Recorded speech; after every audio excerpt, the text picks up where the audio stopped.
TV cannot be held liable for the accuracy of information that has been provided by third parties.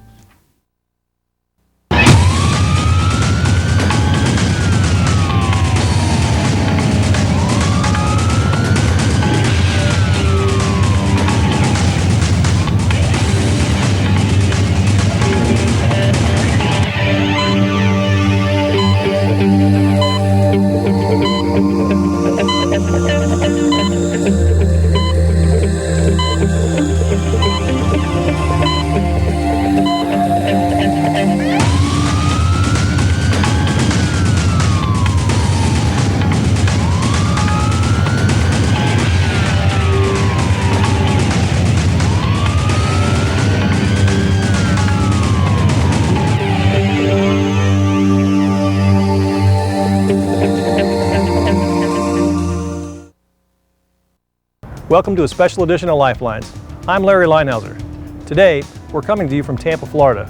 We're at the regional headquarters of the Florida Department of Law Enforcement.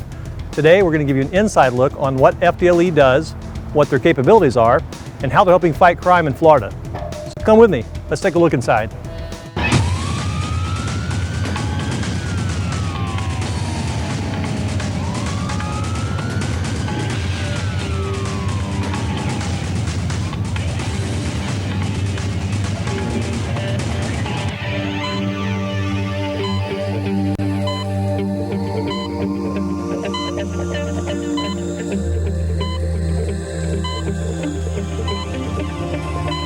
My first guest today is Special Agent Lance Newman.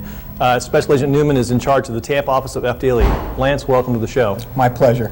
Lance, you're in charge here, so you can probably be the best person to give us a general overview of the Tampa office and what FDLE's mission statement is. Absolutely.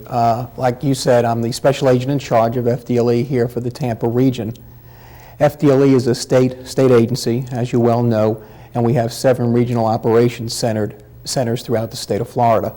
We have an operational center in Pensacola, Tallahassee, and Jacksonville, Orlando, Tampa, Fort Myers, and Miami. And through those operational centers and our 15 field offices that are spread out throughout the state as well, we deliver investigative and forensic services to our law enforcement customers and to the citizens of our community as well. Specifically here in Tampa, our region covers 8 counties in Tampa. We cover Sumter County, Citrus, Hernando Pasco, Pinellas, Hillsborough, Hardy County, and Polk County. And for purposes of domestic security, we also cover Manatee County as well, because Manatee County has a port that's contiguous to the Port of Tampa. Correct. We have about 210 members here in the Tampa region. Of those members, about 60 of them are sworn members. We have an operational center here in Tampa. We have a field office that delivers investigative services in our Brooksville area, in Brooksville, Florida. We have a field office in Clearwater, and we also have a field office in Lakeland. And between our regional operations center and our field offices is where we primarily deliver all our investigative and forensic services to the law enforcement community. So basically, any law enforcement agency in your jurisdictions or anywhere in the state basically can utilize FDLE's resources, whether it be forensics or whatever it might be. That's exactly correct. They can utilize all our forensic resources. We have a full laboratory. We do DNA analysis, firearms identification and review. We do computer evidence recovery. Almost anything that you can think of that you would need in helping solving crime, we offer those services to our law enforcement partners throughout our 8 and 9 county area. And the same thing applies to our investigative services as well. Because FDLE's mission is not unlike any other agency, is to promote public safety, work in partnerships with all our law enforcement and criminal justice partners, conduct multi-jurisdictional investigations, arrest violators, and we also are responsible for protection of the governor and the first family as well. So we have a multitude of areas that we're responsible for in FDLE. When did FDLE come into existence? FDLE is not a very old agency. We're about probably 30 years old. We used to be the old Florida Sheriff's Bureau. And it just over time, we have become the Florida Department of Law Enforcement. We had several different names in previous years, but like I said, over the last 30 years, we just evolved into what today is called the Florida Department of Law Enforcement. Can you give me just a couple bullet points as far as like some of the services your agency provides to law enforcement community? Yeah, well, we do crime against children investigative services. We help out a lot on those specialty investigations. A perfect example I can give you just recently is the Jessica Lunsford case in Citrus County, where FDLE was assisting the Citrus County Sheriff's Office in the search for Jessica Lunsford. And unfortunately, it was very tragic, and we weren't able to bring her home alive.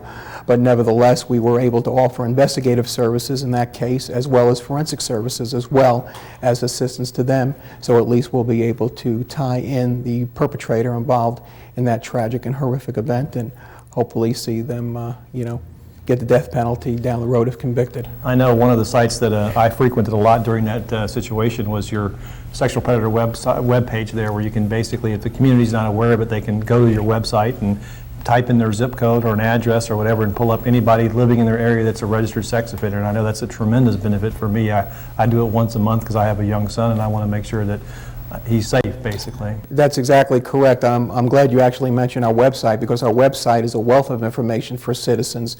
Not only does it have that information that you relate to as far as sexual offender and sexual predator information, but there's all kinds of information on domestic security and terrorism, on habitual violent felony offenders. You're able to do background checks, through that website. So there's a whole host of information that's available for the public in regarding and concerns of public safety.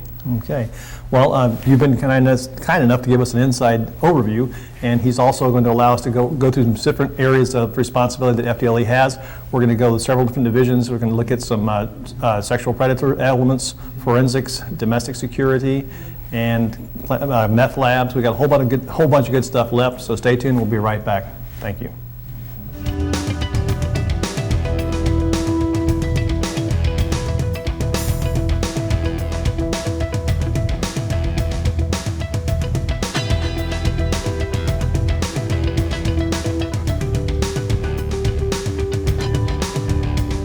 Welcome back to Lifelines.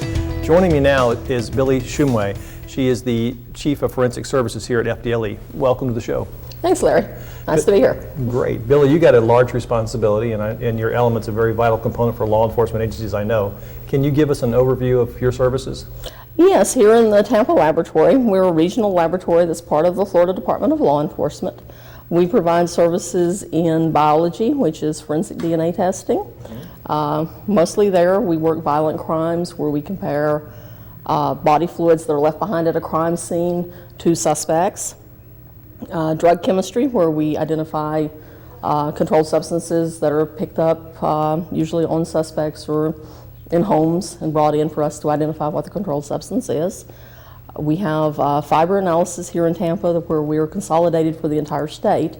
We're the only place in the state that provides fiber analysis. In fiber analysis, frequently we work things like maybe rope is left behind on a body that's dumped out in the bay somewhere, okay. And later suspects developed and we get some rope from his home or car. And we can do rope comparisons to see if those items match. Or if a body's dumped in a field or out beside the road, we can see if we can find fibers in the hair or on the clothing and match back to maybe a suspect's home, to suspect's clothing, to a suspect's car. And how many cases do you deal with? You said you're statewide for the one element. I mean, what is your caseload? Must be pretty heavy, I would assume. It is. Here in the Tampa lab, we get in, last year we got in about 19,500 cases. So we have a large caseload in throughout all the disciplines here. What size staff do you have in your division? We have 90 forensic personnel. Some of those are technicians that support our testifying analysts. We have 56 testifying personnel. What type of training do these individuals have? I mean, to be if somebody wanted to work in forensics, I know there's crime scene techs, and I know there's a whole lot higher levels beyond that. What's the genre of your? The minimum that we require is a Bachelor of Science degree in a physical or natural science. The only area that we don't require a science degree in would be in our latent print section. Okay. For those, we look more for experience in comparing prints. All of our other sections, we do require a physical or natural science degree. When we start with a bachelor's degree, we hire all the way up through PhDs, and we have bachelor's, master's, and PhDs on staff. Given the popularity of a lot of the TV shows that are now on, the crime scene TV shows, and I'm not dogging them, but Give me a realistic picture versus Hollywood as far as a comparison contrast between the reality of what you do and what we may see on TV that may not be perhaps as accurate. Well, I mean, they have to accomplish what they're accomplishing in an hour, and it's for entertainment. So obviously, like any show that, whether it's about lawyers or doctors or law enforcement officers or forensic scientists, it's not the same as it is in real life. We were just talking about training. On those shows, pretty much they come in, they're hired, and they start to work that day. Even if we hire someone with a PhD into the laboratory, we spend anywhere, depending which discipline they go to work in, minimum is a year and up to 2 years training them before they're ever allowed to touch a case. Not only that, but on the, like I said, they accomplish everything in an hour. Wouldn't that be nice? It would be wonderful if we could do that. There's a lot of times on a big homicide that we spend months just going through the evidence, looking for something that can help us identify a suspect or eliminate someone. We do both. I mean, there's times when law enforcement's identified a suspect and what we find says, this can't be the person. So we spend months sometimes doing that. On the TV shows, the forensic personnel go to the crime scene, they collect the evidence, they analyze the evidence, they interrogate the suspects.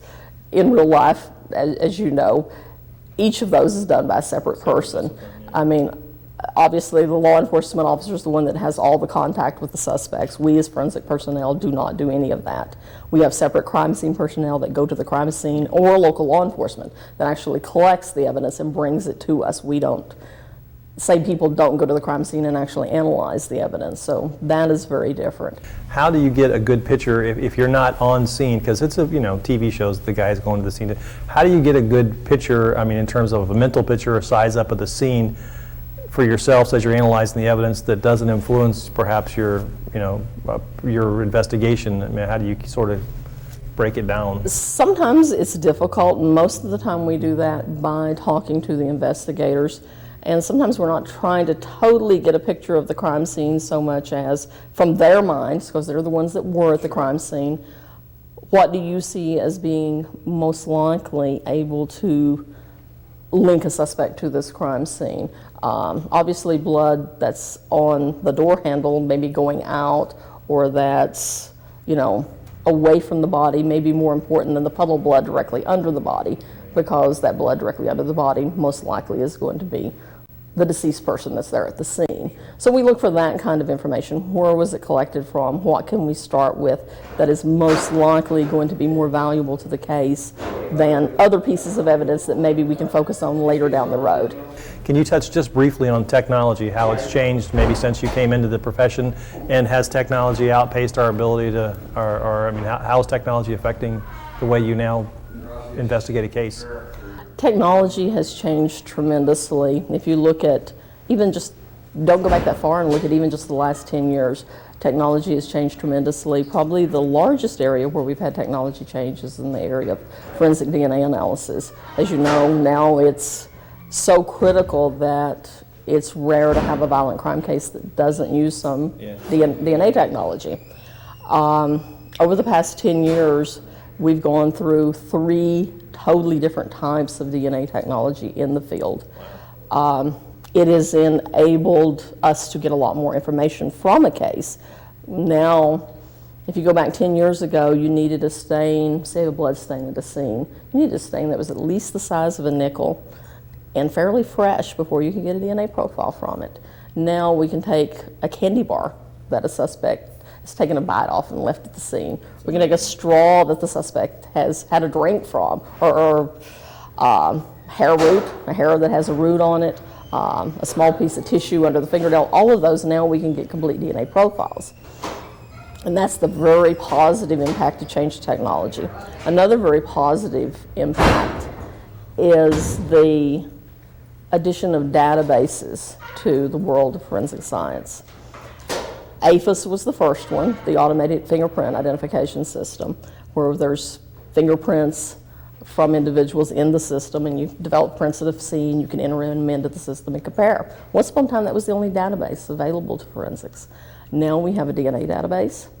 Florida has one of the largest in the nations. We've had a lot of hits on that database.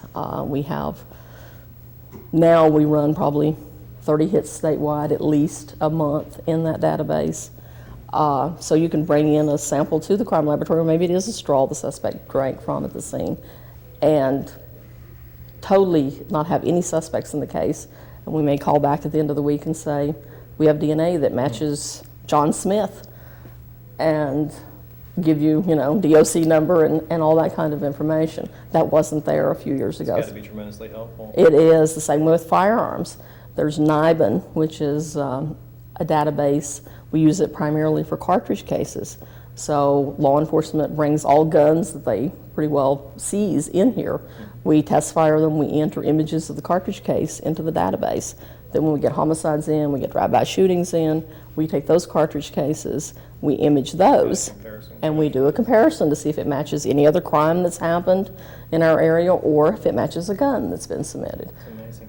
I'm looking forward to taking a look around in your lab and kind of showing us around later on. I want to thank you very much for giving us an overview, and we look forward to seeing you later in the show with some specifics. Thank you, I enjoyed it very Thank much. you. Thank you.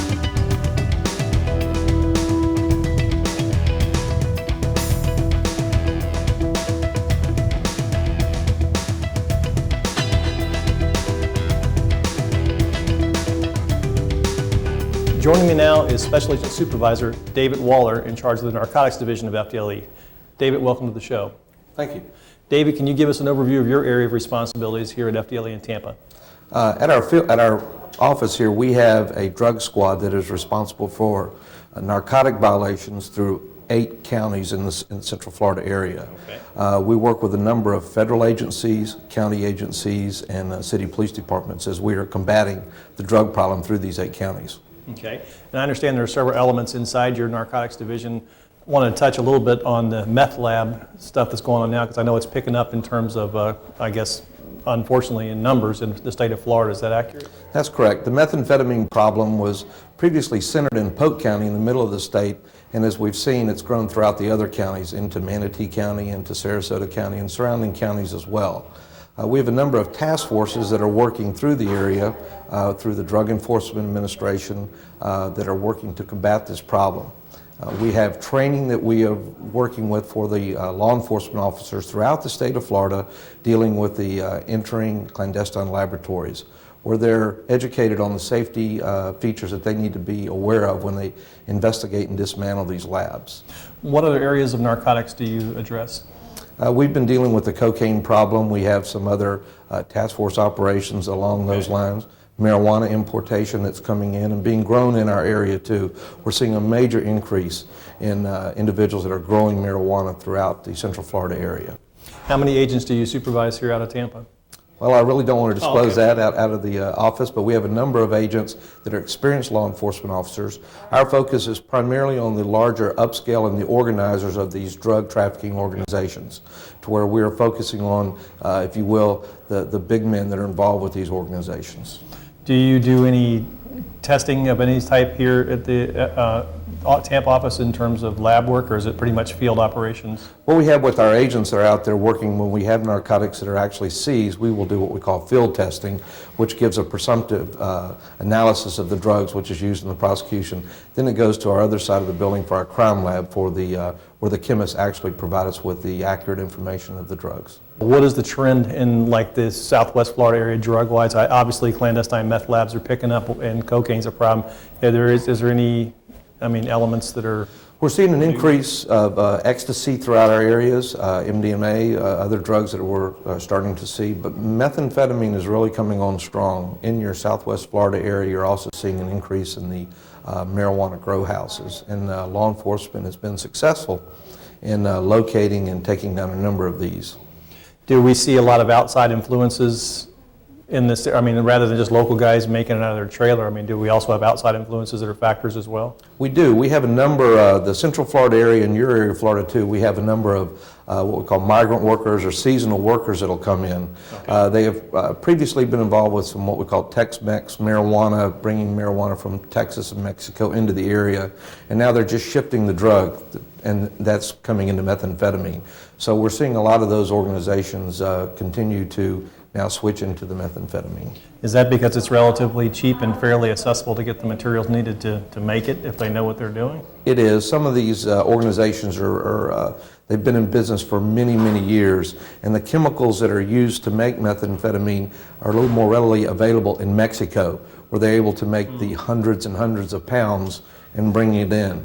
What we're seeing primarily with our cookers that are involved with methamphetamine manufacturing in our area is they're getting the chemicals at local Walgreens, Walmart, Kmart stores. They're not really making the major amounts. They're making ounces usually at a time. I have to tell you, I just took a clandestine meth lab investigations class, and then I went back to my area and I went into Home Depot. And I was like, my gosh, this is all the things that the agent was telling us about. It's amazing. I had no idea it was that accessible until I went through that training. It was pretty amazing. It is, and one of the chemicals or one of the elements of making methamphetamine is ephedrine, pseudoephedrine, and we are working with the state legislature to hopefully pass some laws this coming year that will deal with the individual's ability to buy pseudoephedrine just going in the stores and buying it off the shelves. We're trying to limit the amount that they can normally purchase. All right. Well, Dave, I want to thank you very much for joining us, and we're going to be taking a closer look at your division in a few minutes, so stay tuned to Lifelines, and we'll be right back.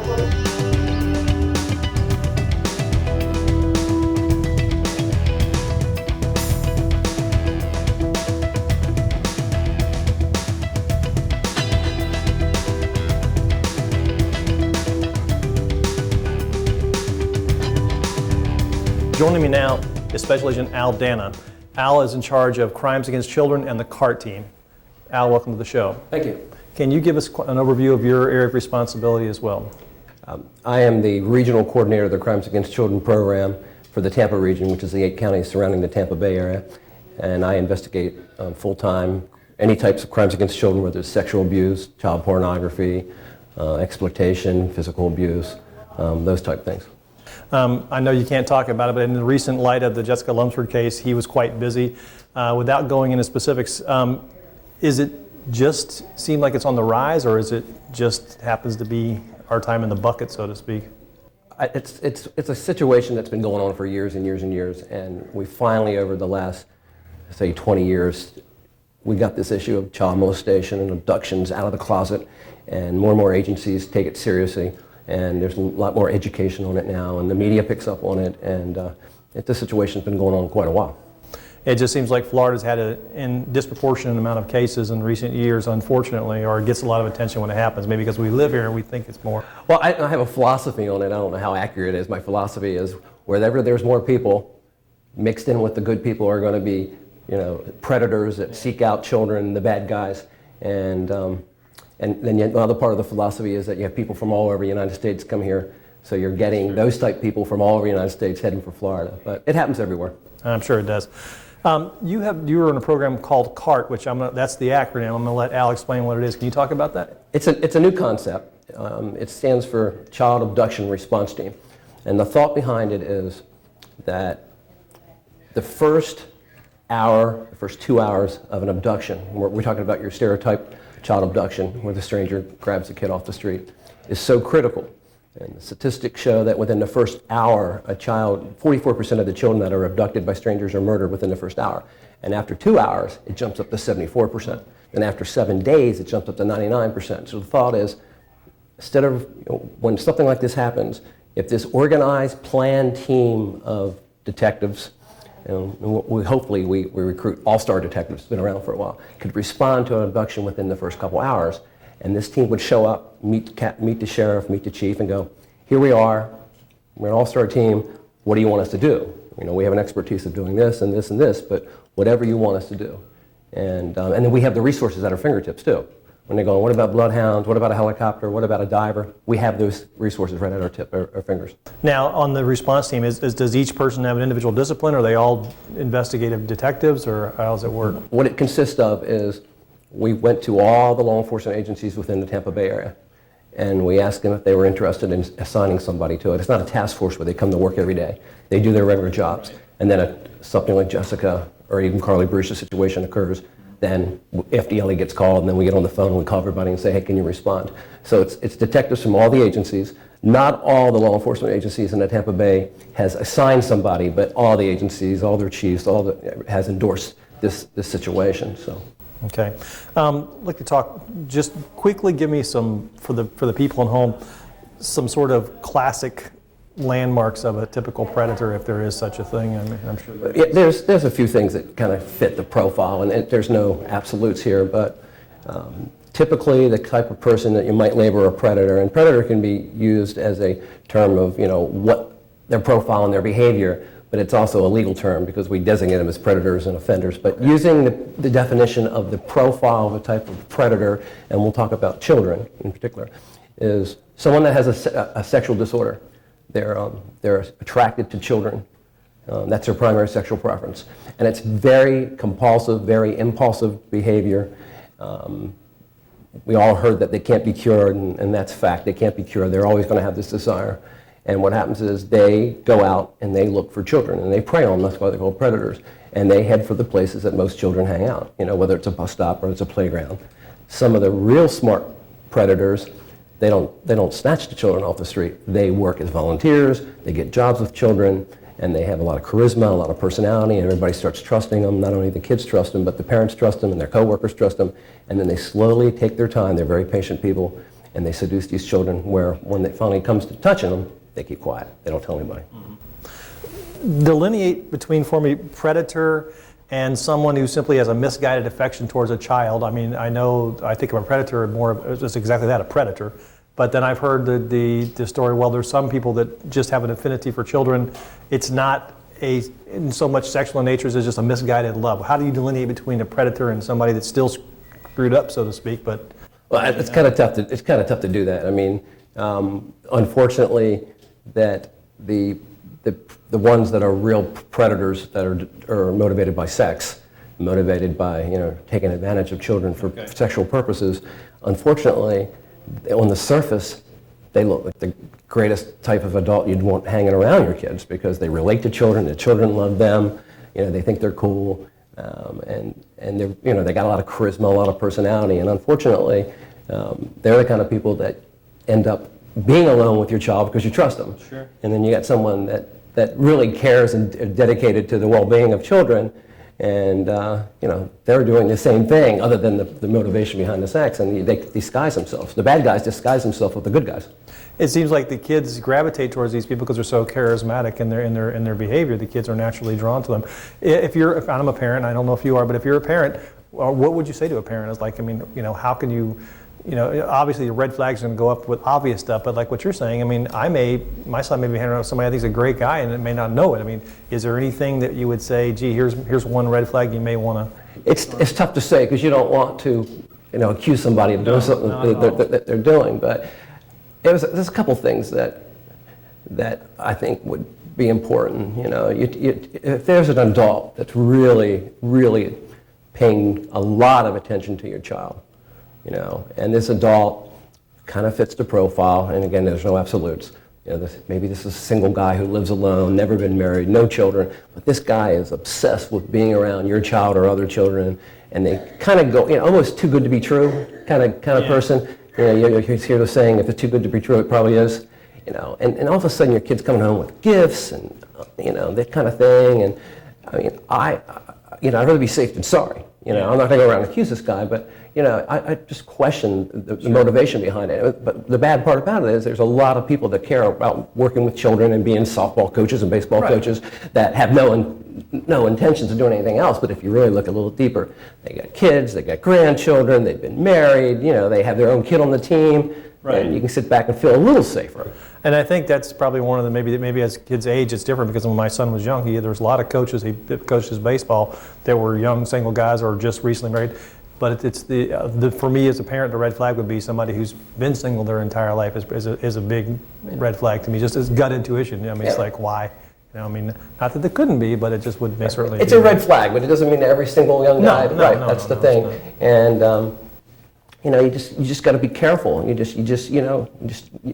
These people do one of the things they do that really becomes real suspicious is they do their best to isolate your kid from everyone, including you. Hey, I'll take your kid here. I'll drive your kid home. Don't worry about this. And they're going to try to isolate your child. And while they're doing this, they're seducing your child. And in a way that your child has no idea that's what's happening. Sure, yeah. And you don't either, because you're going, wow, this guy's really paying attention to my child, and they're playing on parents' egos quite often. So would you look for changes in your child's behavior and that type of thing? There's a list of behavior indicators, but those indicators that have been written pretty much can pertain to a kid going through a divorce, a nasty divorce. So really, but yeah, kid's behavior, kid withdrawing from the rest of his friends, that type of behavior, and it's nothing really set in stone what to look for. But one of the things we got going for us nowadays, I've been in the field for 24 years, and I can think of there was nothing on TV 24 years ago. There was nothing available for law enforcement officers to learn about this stuff. And I remember the first time they asked me to go publicly to talk to parents about this stuff, I was hesitant. But now we realize you got to do it, and you got to educate the parents, and the parents go back and educate the children. Yeah.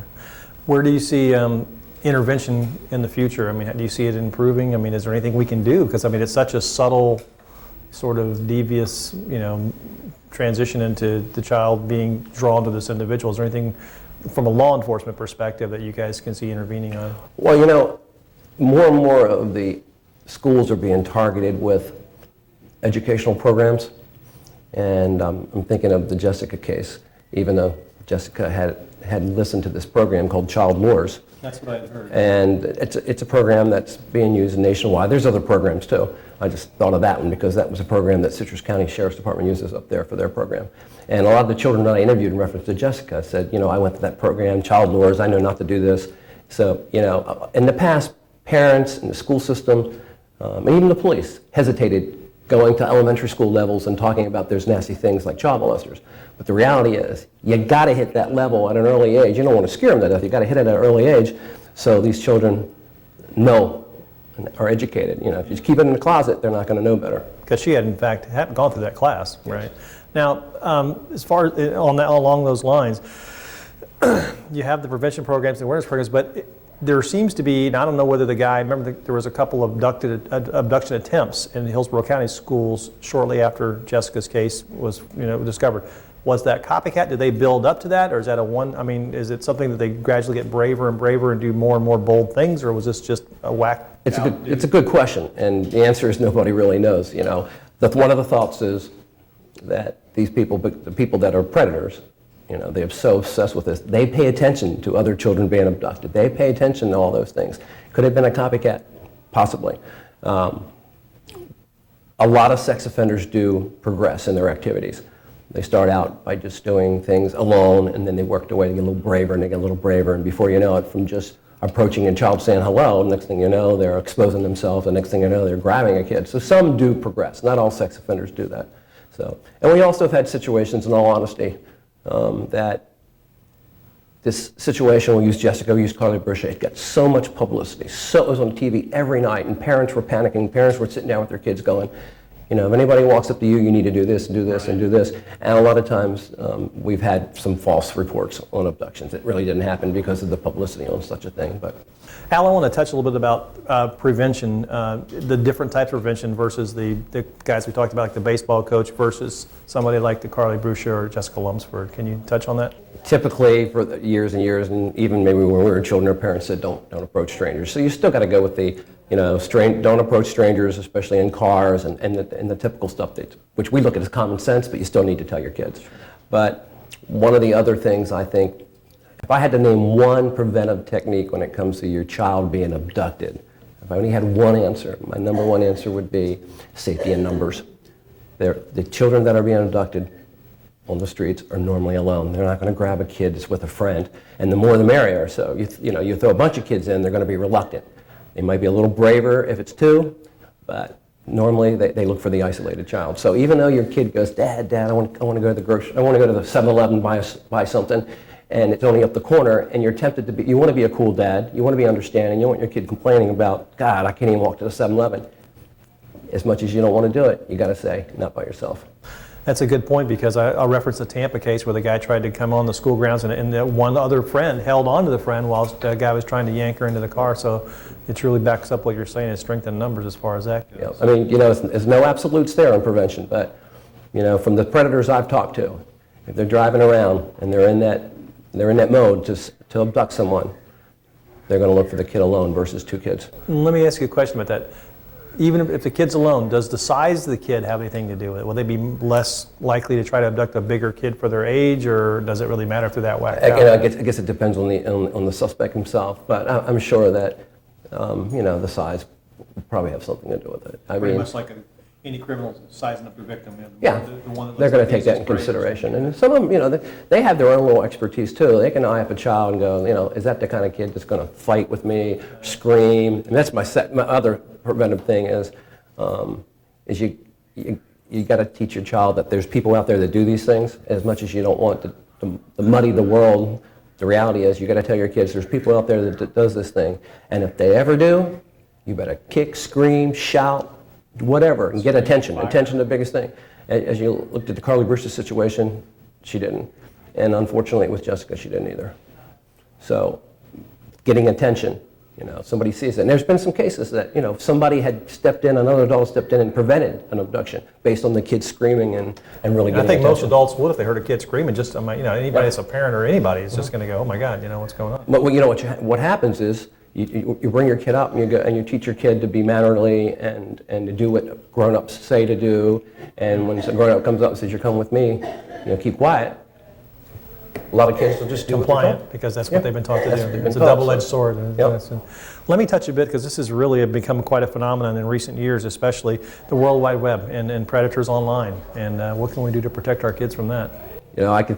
I can see how the world of investigating child molesters over the years have changed because, like I said, 24 years ago, you'd never think about a child molester or a predator, whatever you want to call them, using a computer to seduce a child. In no way in the world. I can remember in my training seminars, the instructor said, one of these days, this is 20 years ago, one of these days, pedophiles are going to use computers to keep records of their children and seduce children. And I sat back and said, I'll be long retired before then. And how wrong. So it's a big problem. These predators now can sit in their homes behind a computer, go on chat rooms, go in game rooms. And I'm pretty computer illiterate, but I'm learning more and more. I mean, first it was the chat rooms, now these game rooms where they go in there and kids are playing games like pool or whatever, and they're meeting kids. There was another website that was exposed recently by a local TV station. The kids put their journals and their life journals on on a website. Your name and your phone number and your problems at home and your boyfriend just broke up with you, and these predators are going on those websites, tracking them down. So you've got to monitor what your child's doing on the computer. And I think one of the other preventive things that go with the computer is, a lot of parents, and I was that way too. My daughter's grown; she's 24, but I want to believe that that my daughter didn't have any secrets when she was a kid. That I was such a good parent that my daughter wouldn't have secrets. And what we found out that every kid's got secrets. And if you sit back and go, my kid would never keep secrets and would never do those things because I told him, then reality's going to hit you one of these days. So you're going to have to play the parent role and kind of dig into their secrets, and look what they're doing on the computer and seeing if they have people that are emailing them and instant messaging these people. And you kind of monitor what goes on with your kid. I can tell you that I'm not very computer literate either, so go into a chat room or a game room. I didn't know a game room existed still now. And my son probably does, actually. And we monitor how he accesses the web, and he can get nothing from anybody, basically, except like two people, and they're his age. But I believe that's great information you just gave us, because the web, unfortunately, is now being utilized so much. Yeah, it's a tool that child molesters are sitting back saying, this is a great tool, and then they're combining with the fact with digital cameras and being able to send photographs over the computer, and it really enhances their ability to obtain child pornography too, which is a major problem. One final question. In your expertise, what makes a child drawn to somebody they don't know in another state on a computer? I know I can see being seduced by the person who's saying all the right things, but actually meeting up with somebody in person, that just boggles my mind. Maybe I'm naive, I don't know. It's scary, but these people are really experts in this seduction, and they know that children bump heads with their parents about issues, and this guy who's on the computer is not going to bump heads with your child. He's going to be cool to them. And unfortunately, these kids, they fall for it and they go, wow, I wish my parents were like that. Grass is always greener when it comes to that kind of stuff. And quite often, unfortunately, not every victim of sexual abuse or being a victim of a predator lacks attention and affection at home. But from the ones I've talked to over the last 20-some years, and I asked them, who'd you target? They targeted kids that they perceived, they could have been wrong, as being lacking attention and affection at home. And unfortunately, broken homes is leading the way to missing that one figure, whether it's a mother or father figure. So, and I'm not saying every child that's molested is from a broken home. No, but crime stats in general from broken homes is just higher in every element I can think of. And you can, and even though you can't see the child on a computer, or whether you have one of the webcams, I guess you can, but by conducting an interview with someone on the internet as a child, you can pick up on problems at home. You can pick up on nasty divorces and being punished and lousy grades in school and that kind of stuff. And these offenders know how to work it. I think everybody tends to get hyper-vigilant and hypersensitive, and everybody's a potential, at that point until things kind of calm down. But you can't be too safe as a parent, but at the same time, you don't want to be paranoid and make serious accusations that aren't in fact actually true. But your website, again, I want to reference your website again because the FDLE website has a sexual predator link to it, and it's a wonderful resource. I know you guys probably I know you got a ton of hits on that because I couldn't get on it at one point towards the end of that case, the last Mumsford case, but it's a great resource. But I want to thank you very much, Al, for joining us, and we'll be right back. Stay with us.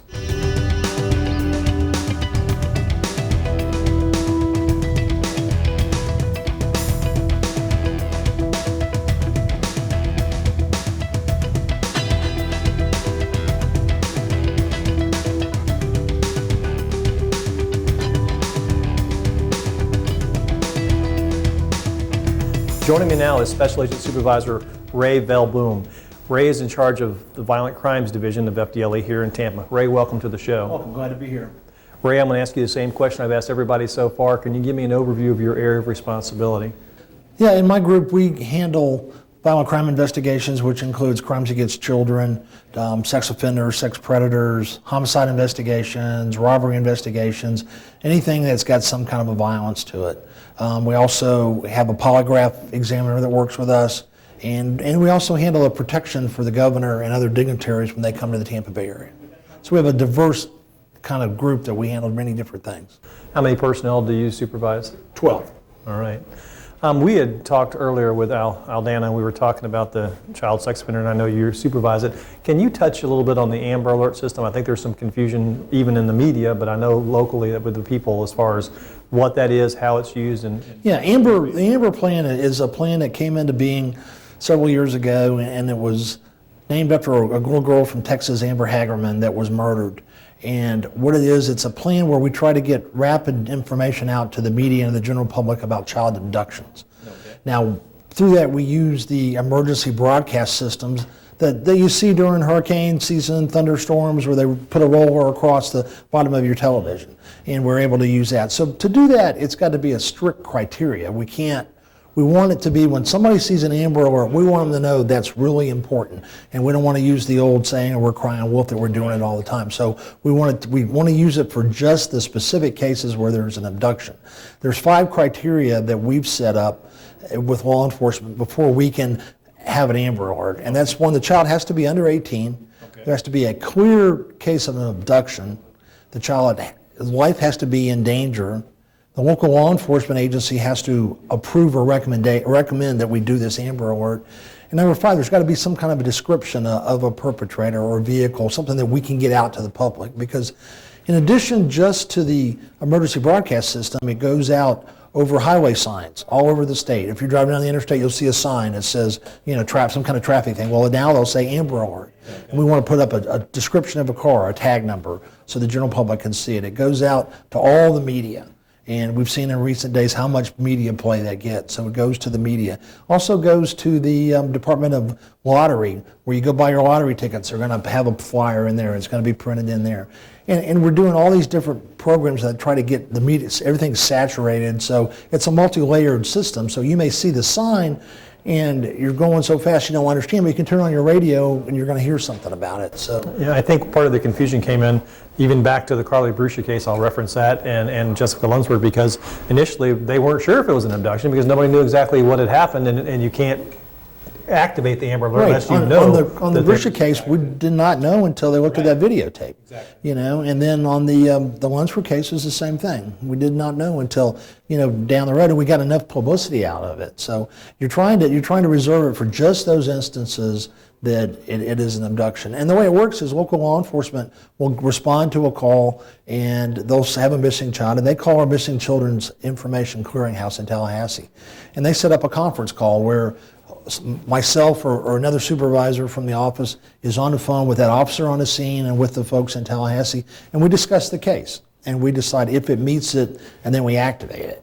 And if it doesn't meet it, we try to give some other options. There's a media alert system where you can get calls out to all the media. There's a missing child alert that we can do that. So there's other things we can do for the agencies if it doesn't meet Amber. Okay. But we've had a lot of success with Amber. There's been a lot of successful resolutions with that. So And you don't want to desensitize people by crying wolf, so you want to Right. make sure it's utilized when it's appropriate. when it's really appropriate and that child's life's in danger, and that's when we use it. And sometimes we get in a little disagreement with agencies. They think we should do it, but those are the criteria.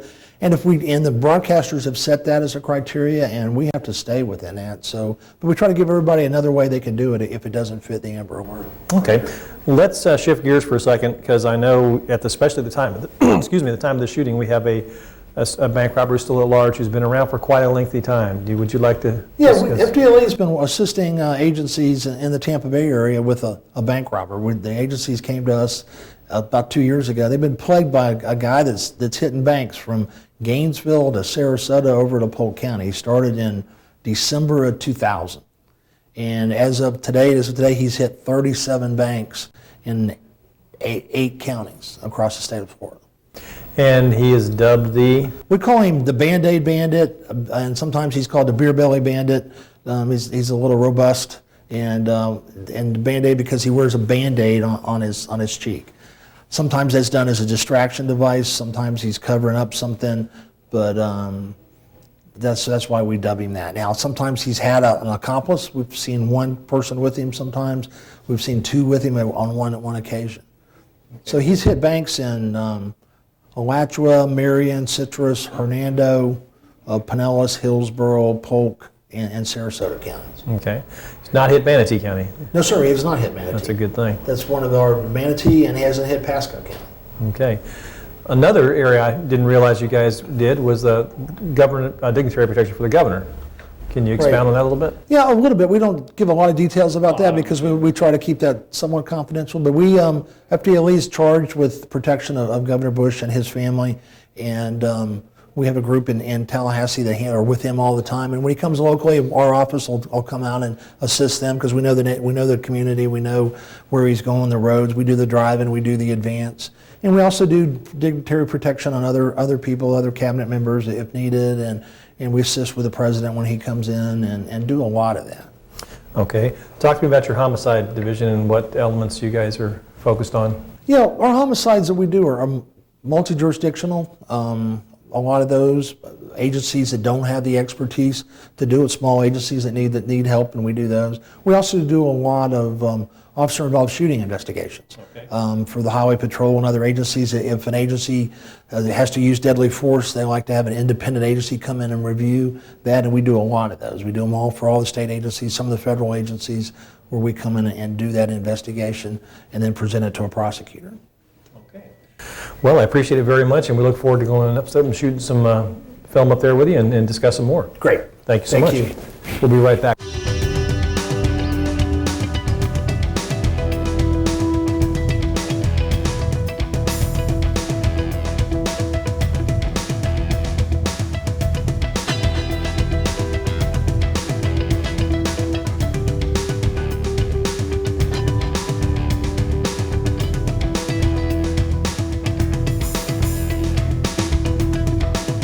Welcome back. Joining me now is Rick Morera. Rick is the Public Affairs Officer for Florida Department of Law Enforcement's Tampa office. Rick, welcome to the show. Thanks, Larry. Glad to be here. Rick is the guy who handles basically all the media and is quite a heavy task at times, I'm sure. He does a great job, though. But Rick's going to talk about the Domestic Security Task Force. Perhaps you may have heard of it. There's several of them in the state, and I'll let Rick expound on this particular one. Yep. Thanks, Larry. As you mentioned, Larry, there are 7 what we call regional domestic security task forces in the state of Florida, and they're primarily aligned with the FDLE regions around the state of Florida. Here in the Tampa Bay area, our regional domestic security task force covers 8 counties, from as far up as Sumter County all the way down to your county down in Manatee County. Now, what are the components of the task force as a general overview? Yeah, what the Regional Domestic Security Task Force concept is that it allows a number of different disciplines, if you would, to come together and to work to not only prevent but respond to a terrorist incident. We've got a law enforcement component, there's a fire rescue and emergency management component, EMS, as you well know, schools are involved, as well as health and hospitals. And even in Tampa, we've gone so far as to reach out to our corporate community and ask them to partner with us as well. Okay, so the concept is to basically bring all disciplines necessary in an event, whether it be man-made or natural disaster, so to speak. All those primarily geared towards domestic security in terms of man-made terrorist acts, to all be on the same page. Everybody knows their area of responsibility, and they can then go into action as they're deployed. Absolutely, yeah. And I think it's interesting because prior to 9/11, we certainly would have communication with some of our other partners from fire rescue, EMS, or emergency management, but not to the extent that we've had since 9/11 and since we formed these task forces where we've been working together, week in and week out now since 2001. I can speak as you can, I'm sure firsthand. There's been a tremendous increase in cooperation and just awareness as far as what we're all doing. We all kind of knew our areas, but the Domestic Security Task Force has amped it up to a new level. Would you agree? Absolutely. And I tell you, the other benefit is that when we've responded to other kinds of cases, whether it be children that are missing or abducted, it's interesting because having worked with the Regional Domestic Security Task Force and all of those partners, who would respond to these missing kid cases, when you get on scene, you know everybody. You've worked with them, you understand, who they are, they know who you are, and it really makes it easier in those circumstances. Let's talk about the PIO component of the task force, because I know the biggest complaints that we often hear from the public are we're not getting enough information when something goes down, whether it be a natural disaster or a man-made disaster in the form of a domestic terrorist incident. What is the PIO's responsibility, the deployment team's responsibility in that situation? Yeah, our goal is to provide assistance to the impacted agency so that we'll respond out there and assist in any capacity that they need assistance. We've got PIOs from EMS and fire rescue, such as yourself, health, and law enforcement, that have agreed to respond should we have an incident anywhere in our region. And again, it's important to know that we're in a region, but we would be deployed to another region if it were impacted. If we were impacted ourselves, we would not deploy in our own region because that's not the objective of the task force, correct? Yeah, we can deploy anywhere in the state of Florida, that needs help. And a great example was the hurricanes. Most of us deployed to areas outside of our region during the hurricanes. And again, since we'd all worked together via the task forces, we knew each other when we were on scene. What's on the horizon for the task forces statewide as far as future trainings and plans and protecting the state? Well, I tell you, it's interesting. We're right now in the midst of the second, what we call ICE, which is the Department of Immigration and Customs Enforcement. We've got 35 officers that are now taking place in training. And what it basically does is it allows them to enforce immigration laws.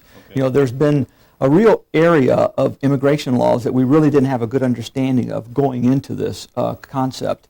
And we had the first ICE training took place a couple years ago where we put 35 law enforcement officers through that, and they came away with the complete enforcement powers for any kind of immigration status issues. Whenever we came into contact with individuals that we really weren't sure whether they were here legally or not, we would call on these individuals to help support the Regional Domestic Security Task Force. So now we're training another 35. So now we'll have 70 of these individuals around the state that will be part of the Regional Domestic Security Task Force. Rick, let's address Manatee County for a second and give me an element as far as as far as domestic security and Manatee County, as far as the players involved in that. Yes. Larry, we do have a representative on our Regional Domestic Security Task Force from the Manatee County Sheriff's Office. And I think we've got representatives from the Pinellas County Sheriff's Office, Hillsborough County Sheriff's Office, as well as other law enforcement agencies within our region. And what that does is that should we get any information about any kind of suspicious activity that maybe relates to domestic security coming from Manatee County, then we would reach out to that person from Manatee County on the task force, and they would follow up on that lead and develop that information for us. Okay. What would you like to share with the public as far as, without divulging any intelligence, but just sort of to reassurance element? I think that from the public's perspective, we really would like for them to know that this is a joint effort. It's a joint effort with all those committees that we talked about initially, and all those agencies, whether you're in law enforcement or in fire rescue. We're talking to one another on a very regular basis. We're following up on leads and information, and fortunately, a great percentage of the leads and the information that we get about suspicious activities doesn't pan out. But what we do is we follow every one of those leads through its logical conclusion, so we don't just say, yeah, this is insignificant, we're not going to work it. Every one of those is worked. Can't afford to do that anymore. Yeah, absolutely. But there's a lot going on behind the scenes and that people don't see, but it's constantly working 24/7. Oh, absolutely, and information is being developed. What we kind of liken the Regional Domestic Security Task Forces to is it's almost like a grassroots type of effort where the information is developed from the local agency or street level up and ultimately gets up to the federal levels that it needs to get to. Okay. Rick, thank you very much, and we're going to be moving around the building, and you're going to be showing us some more stuff here at the FDLE in Tampa. Stay tuned.